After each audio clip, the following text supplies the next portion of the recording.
નમસ્કાર મિત્રો, મારી પીકે ગુજરાતી ચેનલમાં તમારું સ્વાગત છે।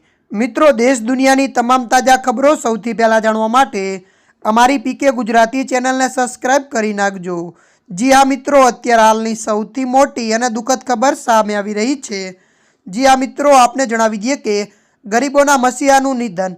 જી હા મિત્રો, વિગતવાર આપણે વાત કરીએ તો ગરીબોને સસ્તી તબીબી સેવાઓ પૂરી પાડનારા અને ₹2 ઇલાજ કરતા ડૉક્ટર તરીકે જાણીતા એકેરાય ગોપાલનું રવિવારના રોજ 80 વર્ષની વયે અવસાન થયું છે। મળતી વિગતો અનુસાર આપને વધુ જણાવી દઈએ કે તેમણે 50 વર્ષથી વધુ સમય સુધી ખૂબ જ ઓછી ફીમાં દર્દીઓની સારવાર કરી છે। તેમને પ્રેક્ટિસના શરૂઆતના વર્ષોમાં ફક્ત ₹2માં દર્દીઓની સારવાર કરતા હતા, જેના કારણે તેમને અનુકૂળ નામ મળ્યું હતું। ત્યારે મિત્રો, અત્યારની આ મોટી દુઃખદ ખબર મળી રહી છે। ત્યારે મિત્રો, હાલ માટે આટલું। મળીશું નવી અપડેટ સાથે। જો તમને અમારો વિડીયો પસંદ આવે, લાઇક, શેર અને સબસ્ક્રાઇબ કરી નાખજો। ધન્યવાદ।